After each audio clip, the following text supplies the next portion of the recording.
এবার আমরা করব 9 দাগের অঙ্ক। একটি কৃষি সমবায় সমিতি তার সদস্যদের বার্ষিক 4% সরল সুদের হারে কৃষি ঋণ দেয়, কিন্তু ব্যাংক থেকে টাকা ধার করলে বার্ষিক 7.4% হারে সরল সুদ দিতে হয়।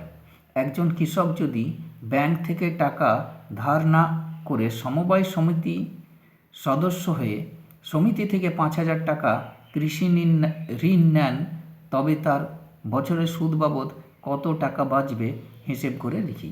চলো দেখি, এখানে দেখো দুটো সুদের হার দেওয়া আছে। একটা দেওয়া আছে সমবায় সমিতির, এটা সুদের হার, এটা R%, এটাও একটা আর, এটা হচ্ছে ব্যাংকের, এটা হচ্ছে সমবায় সমিতির। আর কি দেওয়া আছে, এবং ব্যাংক থেকে যদি আমি 5,000 টাকা ধার নিই আমাকে কত সুদ দিতে হবে, তাহলে ব্যাংকের ক্ষেত্রেও আসলটা হচ্ছে 5,000 এবং সমবায় সমিতির ক্ষেত্রেও আসলটা হচ্ছে 5,000। আর সময়টা কি, ব্যাংকের ক্ষেত্রেও আমাকে দেখতে হবে যে 5,000 টাকা যদি আমি 1 বছরের জন্য ধার নিই কত দিতে হবে, এবং সমবায় সমিতি থেকে 1 বছরের জন্য যদি ধার নিই তাহলে কত দিতে হবে, মানে সময়টা দুটোর ক্ষেত্রেই সমান। চলো দেখা এটাকে আমি কীভাবে সলভ করি। দেখো এখানে 9 দাগের অঙ্ক। আমি প্রথমে এটাকে দুটো পার্টে ভাগ করে নিচ্ছি। দেখো এখানে একদিকে লিখব সমবায় সমিতির ক্ষেত্রে আর একদিকে লিখব ব্যাংকের ক্ষেত্রে। প্রথমে আমি লিখে নিই যে ব্যাংকের ক্ষেত্রে, ঠিক আছে, এটা এইদিকে লিখব ব্যাংকের ক্ষেত্রে, এই পাশে ব্যাংকের ক্ষেত্রে, ব্যাংকের ক্ষেত্রে এটা, আর এই পাশে লিখব সমবায় সমিতির ক্ষেত্রে, সমবায়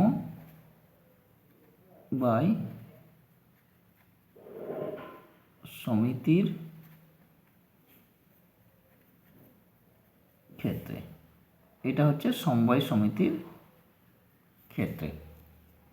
এখানে আসল কত লিখব, এখানে আসল লিখব, দেখো এখানে আসল, এটা আসল পি কত টাকা নেব না 5,000 টাকা। এখান থেকে যদি আমি 5,000 টাকা ধারটা নিই, এখানেও আসল, আসল পি কত নেব 5,000 টাকা। এখানে সুদের হার কত, ব্যাংকের সুদের হার, সুদের হার ইজিক্যাল টু 7.4%। এখানে সুদের হার,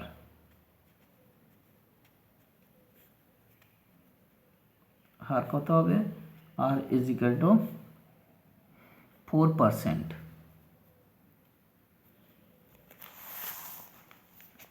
তারপর লিখব সময়, সময় টি, এখানে কত না 1 বছর, এখানেও সময় টি, এটা কত লিখব না এটাও 1 বছর। এরপর এখানে লিখব সুদে আসলে, সুদে আসলে, এটা এ, এটাতে দরকার নেই এটাকেও, এখানেও সুদে আসলে এটা দরকার হবে না, এটা না লিখলেও চলতো, সুদে আসলে, আসলে এ, এটাও দরকার হবে না। এখানে লিখব সুদ আয়, এটাই আমরা বার করব। এখানে লিখব সুদ আয়, এটা বের করব। এবার এখানে আমরা ফর্মুলা লিখব I is equal to PRT by 100। এখানে লিখছি I is equal to PRT by 100। এখানে আমরা জানি পিটা কত না, পিটা দেখো 5,000 দেওয়াই আছে, 5,000 আর কত 7.4, 7.4, টিটা কত 1 বছর, নিচে কত 100, এই দুটো শূন্য এই দুটো শূন্য কেটে দেবো, এখান থেকে দশমিকটাকে তুলে নিচে 10, এই শূন্যটা কেটে যাবে, 5 দিয়ে গুণ করে দিচ্ছি, 5 4 20, 5 7 35, 5 7 35, 5 সাথে 35 আর 2 37, 370 টাকা। আমি যদি ব্যাংক থেকে 1 বছরের জন্য নিই তাহলে আমাকে 370 টাকা সুদ হিসাবে দিতে হবে। যদি আমি ধারটা কোথা থেকে নিই, 5,000 টাকা ধারটা যদি আমি ব্যাংক থেকে নিই, আমাকে ব্যাংকে সুদ দিতে হবে 370 টাকা। এখন যদি আমি এটাকে সমবায় সমিতি থেকে নিই, এটাকে আমি সেপারেট করে রেখেছি, দেখো। হ্যাঁ, সমবায় সমিতি থেকে কত বের হচ্ছে দেখো না, ওর I is equal to PRT/100। এখান থেকে যদি নিই 5,000 টাকা, 5,000 ইন্টু আর এর কত percent, R 4%, rate of interest R 4%, এটা 1, নিচে 100, দুটো শূন্য কেটে দিলাম, আর 5/4 কত হবে, 20, মানে 200 টাকা। সমবায় সমিতি থেকে যদি নিই তাহলে আমাকে সুদ দিতে হবে 200 টাকা। তাহলে আমার জেনারেলি কোথা থেকে নেওয়া উচিত, একজন সদস্য হিসাবে ব্যাংক থেকে না নিয়ে সমবায় সমিতি থেকে নেওয়া উচিত। তাহলে ব্যাংক থেকে না নিয়ে সমবায় সমিতি থেকে নিলে কত টাকা সুদ হিসাবে বাঁচবে, 170 টাকা। তাহলে লিখে দেবো, অতএব ব্যাংক থেকে না নিয়ে, ব্যাংক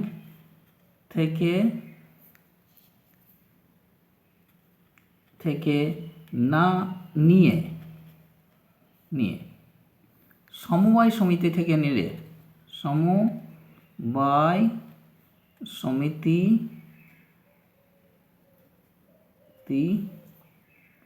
থেকে নিলে সুদ বাবদ 370 মাইনাস 200 ইজ ইকুয়াল টু 170 টাকা।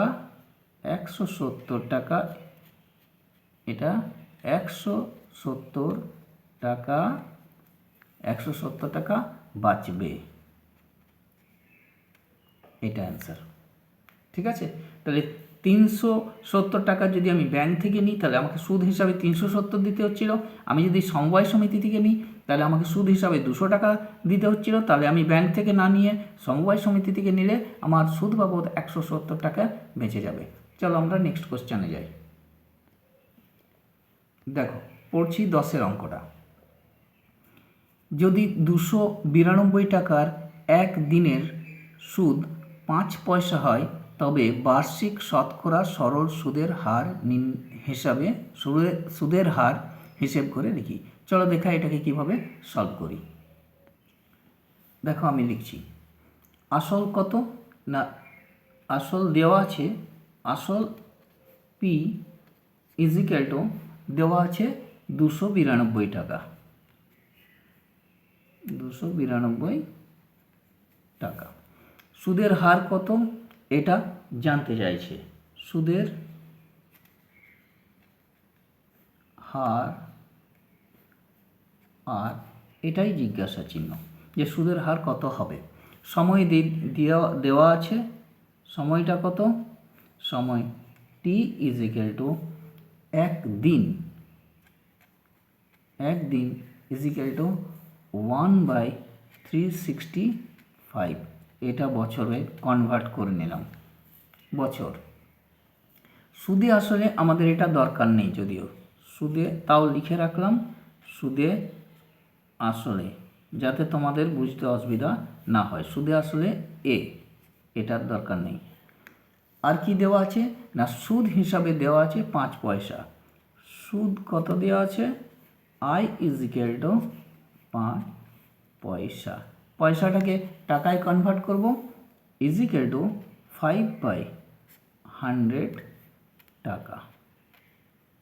এটা 5/100 টাকা, এটা ঠিক আছে। এরপর আমরা ফর্মুলা বসিয়ে দেব। ফর্মুলাতে আমরা কি লিখব, I is equal to PRT/100। কি দেওয়া আছে আমরা ক্রস মাল্টিপ্লিকেশনটা করে নিই। PRT কোনাকুনি গুণ করে নিলাম I ইন্টু 100। এখান থেকে আমরা বের করব কি না, আরটাকে, অর্থাৎ R is equal two I into 100/P into T। এবার আয়ের জায়গায় বসিয়ে দেবো, আয়টা কত বসাবো না, আয়টা দেওয়া আছে দেখো 5 পয়সা, মানে এটা কত লিখব, 5/100 এটা টাকা হয়ে গেল, ইন্টু 100। পিটা কত দেওয়া আছে, না পিটা দেওয়া আছে 292 এটা, ইন্টু টি কত দেওয়া আছে, না টিটা দেখো টাইমটা দেওয়া আছে 1/365 হয়েছে। এটা 100 কেটে দিলাম। আর এইটাকে দেখে নাও সাইডে, যে 73কে যদি আমি 4 দিয়ে মাল্টিপ্লাই করি, 4 3 12, 4 7 28, 1 29 এটা আসছে। আবার 73কে যদি আমি 5 দিয়ে মাল্টিপ্লাই করি, 5 3 15, 5 7 35 37, তাহলে এটা আসছে। তাহলে 73 দিয়ে আমি কেটে দিচ্ছি, এটা 5 আর এটা 4। তাহলে কি এলো, না উপরে লিখব 5/1 আর নিচে লিখব 4/5 হয়েছে। এবার আসছে 5/1 ইন্টু 5/4 আসছে কত, 25/4। এটাই পার্সেন্টেজ। এটাকে লিখে দেবো যে 6/1/4। অতএব সুদের হার কত, না সুদের হার কত লিখে দেবো, সুদের হার 6/1/4%। এরপর আমরা যাব নেক্সট কোশ্চেনে। এরপর আমরা করব 11 নম্বরের অঙ্কটা, ঠিক আছে? আমি পড়ছি, তার আগে আমি একটা কথা বলে নিই। আমি আগের অঙ্কতে দেখো এখানে মাল্টিপ্লাই যে করেছিলাম এইটা, এইটা একটু 5 7 35 আর হাতের একে এখানে হবে 36, অর্থাৎ এখানে একটু ভুল আছে, এটা নিজেরা চেক করে নেবে এই জায়গাটা, ঠিক আছে? এটা ভুল আছে এটা, কিন্তু ওইটাই আসবে 365, এখানে ঠিক আছে 365 5 দিয়ে ওইটাই আসবে, এখানে ভুল করে দিই। তারপর দেখো এবার আমি নেক্সট 11 নম্বর অঙ্কটা পড়ছি। 11 নম্বরের অঙ্কটা আমি পড়ছি। এটা দেখো, বার্ষিক 8% হার সরল সুদে কত বছরে 600 টাকার সুদ 168 টাকা হবে হিসেব করে লিখি। চলো দেখা এটাকে কিভাবে সলভ করি। দেখো লিখছি, কোষে দেখি 2, কোষে দেখি 2 11, ঠিক আছে? এখানে দেখো দেওয়া আছে, এটা হচ্ছে পার্সেন্টেজ আর, এখানে দেখো দেওয়া আছে এটা হচ্ছে আসল পি, এটা হচ্ছে সুদ, দেখো 168 টাকা দেওয়া আছে, ঠিক আছে? 168 টাকা দেওয়া আছে, এটা হচ্ছে আয়। এগুলো আমরা জেনে গেলাম। আমি লিখে নিচ্ছি, দেখো আসল পি কত টাকা, 600 টাকা, 600 টাকা। এরপর লিখব সুদের হার, সুদের হার আর ইজ ইকুয়াল টু 8%, দেখতে পাচ্ছ এখানে দেওয়া আছে 8%। এরপর দেখো লিখব সময় টি, এখানে জিজ্ঞাসা করেছে দেখো কত বছরে, কত বছরে সময়টা জিজ্ঞাসা করেছে। এরপর লিখব সুদে আসলে, এটার দরকার নেই, সুদে আসলে এটা এ, এটার দরকার নেই, ঠিক আছে? এখানে বলেছে যে সুদ এত টাকা, সুদে তাহলে কত বছরে, এটা আমাদের দরকার হবে না এখন। এরপর লিখব সুদ আয় কত টাকা বলা আছে, 168 টাকা, দেখো এখানে দেওয়া আছে 168 আছে। এবার আমরা চলে যাব আমাদের ফর্মুলা লিখব, I is equal to PRT by 100। আমি লিখছি I is equal to PRT by 100। এখানে আই কত বসিয়ে দেবো, না 168 এখানে দেওয়া আছে, দেখো প্রথমে ক্রস মাল্টিপ্লিকেশন করে নিই, অর্থাৎ কোনাকুনি গুণ করে নিই, PRT is equal to I into 100। এরপর আমরা বের করব টিটা বের করব, time I into 100 by P into R, বসিয়ে দেবো এটা টিটা যখন বের করবো T is equal to I কত পেয়েছি, আইটা দেখে নাও কত পেয়েছি 168 টাকা। এখানে লিখব 168 ইন্টু 100, ঠিক আছে। পিটা কত পেয়েছি, পিটা দেখো দেওয়া আছে, পিটা কত না 600 টাকা, এখানে বসিয়ে দেবো পিটা 600 টাকা। এখানে লিখে দেবো 600 ইন্টু আর পার্সেন্টেজটাও দেখো দেওয়া আছে, আর কত 8%, এখানে বসিয়ে দেবো 8%। কী করবো, কাটবো, এ একটা শূন্য এ একটা শূন্য, দুটো শূন্য কেটে গেল।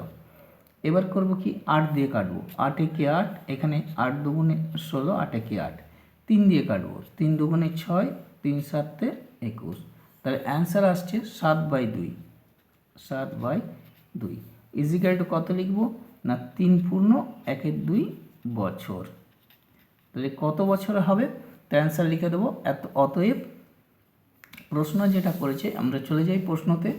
দেখো দেখতে পাচ্ছি প্রশ্নর মধ্যে কি আছে না, প্রশ্ন করছে কত বছরে এত টাকা সুদ হবে। তার মানে আমরা লিখে দেবো 3.5 বছরে, অর্থাৎ 3 পূর্ণ 1/2 বছরে হবে, এটা অ্যান্সার।